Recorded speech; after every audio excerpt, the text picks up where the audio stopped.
नमस्कार, मी Vishwajit. News अनकटच्या sports अपडेटमध्ये आपलं स्वागत.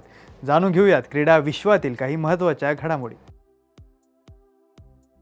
आज IPLच्या 18व्या मोसमातील 33वा सामना खेळवण्यात येणार आहे. या सामन्यात मुंबई इंडियन्स विरुद्ध सनरायझर्स हैदराबाद आमने सामने असणार आहेत. हार्दिक पांड्या मुंबईचं तर पॅट कमिन्स हैदराबादचं नेतृत्व करणार आहे.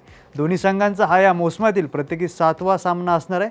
मुंबई आणि हैदराबादनं प्रत्येकी 2-2 सामने जिंकलेत. सातत्यानं सामने गमावल्यानंतर दोन्ही संघांनी आपल्या गेल्या सामन्यात विजय मिळवून कमबॅक केला आहे. त्यामुळे दोनही संघांचा विजय रथ कायम ठेवण्याचा प्रयत्न असणार आहे.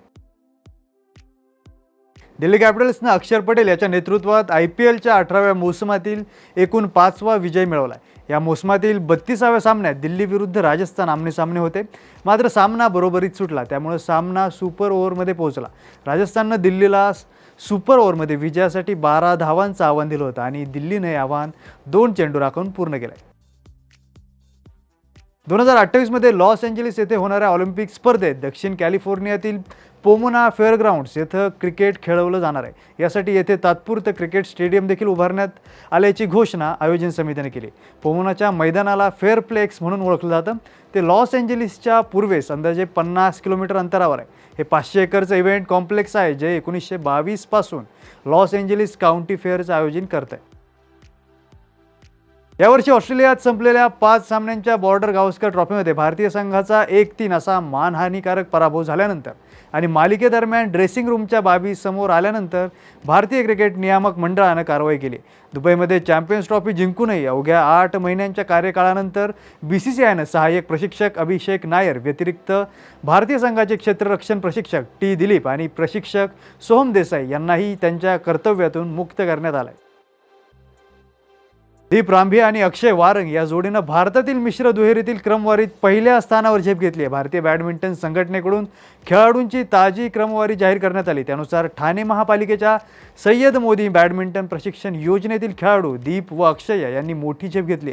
दीप रामभिया आणि अक्षया वारंग यांनी नुकत्याच झालेल्या बंगलोर येथील राष्ट्रीय अजिंक्यपद स्पर्धेत सुवर्णपदक पटकावलं होतं. तसेच या जोडीनं डेहराडून येथे गेल्या महिन्यात झालेल्या राष्ट्रीय क्रीडा स्पर्धेतही रौप्य पदकाची कमाई केली होती.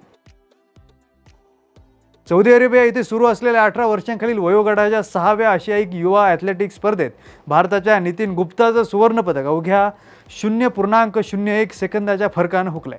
स्पर्धेतील भारताचं हे पहिलं पदक होतं. मुलांच्या 5 किलोमीटर चालण्याच्या शर्यतीत शेवटचे 150 मीटर अंतर शिल्लक असताना चीनचा झू निंगहाऊ यांनी नितीन यांच्यात चुरस पाहायला मिळाली.